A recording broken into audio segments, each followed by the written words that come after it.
अप्पे की love story, एक सुअर की प्रेम कहानी।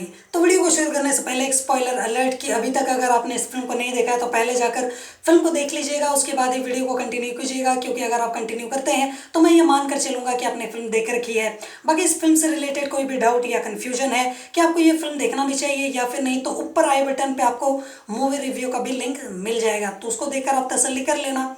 तो यहाँ पर शुरू से शुरुआत करते हैं।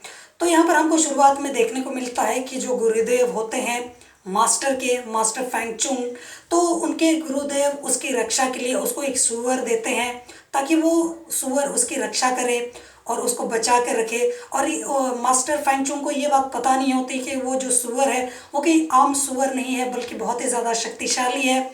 और जिसके बाद वो उस सुअर को हमेशा अपने साथ में रखते हैं द मास्टर फैंगचुंग, और हमेशा उसी सुअर के साथ यहाँ वहाँ घूमते रहते हैं, भटकते रहते हैं। यानी कि वो एक तरीके से वो सुअर उसका पेट था।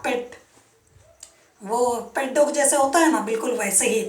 तो उसको लेकर वो इधर उधर घूम रहे थे। तो एक वक्त के बाद उनको थोड़ी सी ठरक चढ़ गई, और जिसके बाद वो एक कोठे पर जाते हैं अय्याशी करने के लिए। और वहाँ होती है कैट डीमंस, जो कि मास्टर फैंगचुंग को पहले से ही मारने के इरादे से रेडी रहती हैं और उसको वो मार भी देती हैं। और यहाँ पर जो वहाँ पर वो जो सुअर होता है उसको समझ में आ जाता है कि यहाँ कुछ गड़बड़ है, और वो अपने मास्टर को बचाने के लिए पूरी ताकत लगा देता है, लेकिन अपने मास्टर को बचा नहीं पाता।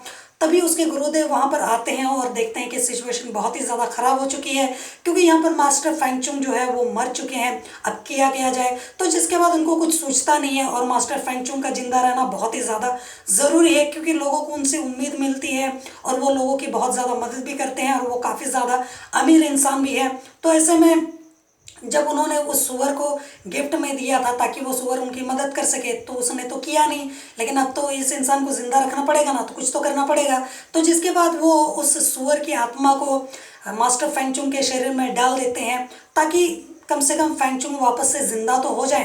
तो अब वो वापस से ज़िंदा तो हो जाते हैं, वरना सारी ज़मीन जायदाद तो उसका भाई हड़पने वाला था।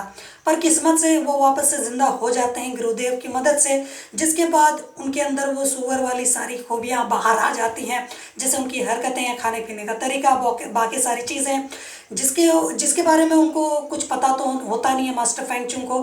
बाद में यहाँ पर गुरुदेव आपको बताते हैं कि तुम कौन हो, क्या हो। बाद में उस सुअर को यकीन हो जाता है कि वो सुअर जो है अब इंसानी शरीर में आ गया है, लेकिन उसकी जो हरकतें हैं या फिर जो फितरत है वो भी अब भी उस सुअर वाली ही है। मतलब उसमें कुछ भी बदलाव आया नहीं है, बस शकल सूरत से वो इंसान है, बाकी अंदर से वो एक सुअर ही है। उसके खाने पीने का तरीका या फिर बाकी सारी चीज़ें, वो सब कुछ बिल्कुल एक सुअर जैसे ही है। गुरुदेव उनको सारी चीज़ें समझाते हैं, बताते हैं कि कैसे खाना है, कैसे पीना है, कैसे लोगों के साथ बिहेव करना है, ताकि लोगों को शक ना हो। और इसके अलावा उससे ये भी बताया जाता है कि तुम्हारा नाम जूबाजी है, जूबाजी, हाँ कुछ ऐसा ही नाम है, तो ये तुम्हारा नाम है, और उसके तुमको और रट्टा मार के रखना, यूपीएससी में काम आ सकता है कभी ना कभी। तो वो इसी नाम को ये वो सुनता है, ये वो काम थोड़ा बहुत करता है, क्योंकि वो सुनने वाला इंसान तो है नहीं, मतलब सुनने वाला सुअर। जिसके बाद वो घूमने फिरने निकल जाता है, क्योंकि उसको लगी होती है भूख बहुत ही ज़्यादा। जिसके बाद वो इधर उधर घूमने निकल जाता है, और उसकी पहचान तो बहुत ज़्यादा थी, इसलिए उसको कोई ना कोई कुछ ना कुछ खाने पीने को दे ही देता था।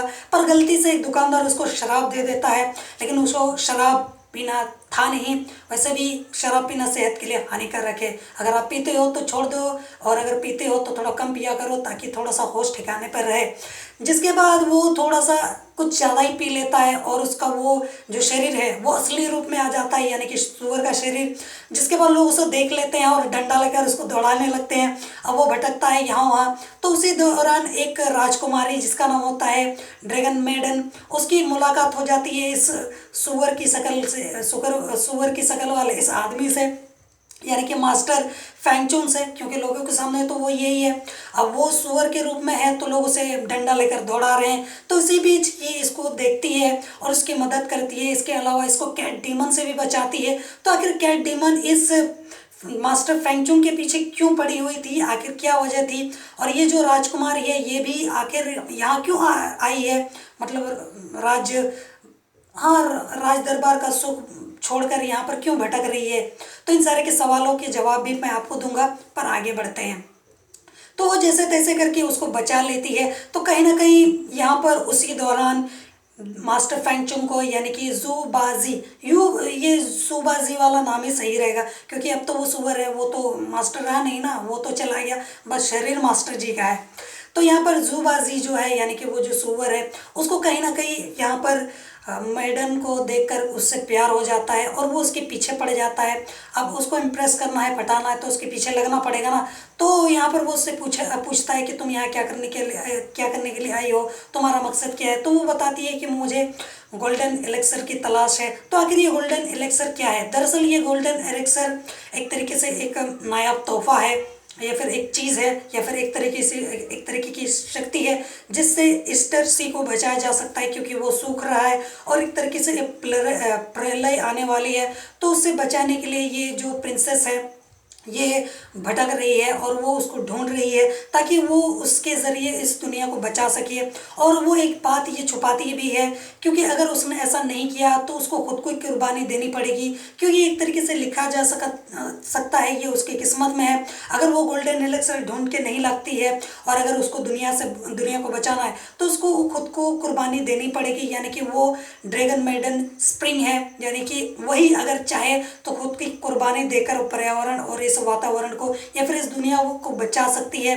तो अगर उसको खुद की जान बचानी है तो वो उसको लेकर आना पड़ेगा, और अगर वो ऐसा नहीं करती है तो खुद को कुर्बानी देना पड़ेगा, क्योंकि यही उसकी किस्मत में लिखा हुआ है। और यहाँ पर कैट डिमन भी उसी के पीछे पड़ी हुई थी, यानी कि गोल्डन एलेक्सर। और आखिर ये गोल्डन एलेक्सर है कहाँ? तो यहाँ पर जब उसको पता चलता है कि ये सुनहरा मौका है, तो ज़ुबाई जी जो है वो एक पासा फेंकता है और उस लड़की को यानी कि प्रिंसेस को बताता है कि मुझे मालूम है कहाँ है।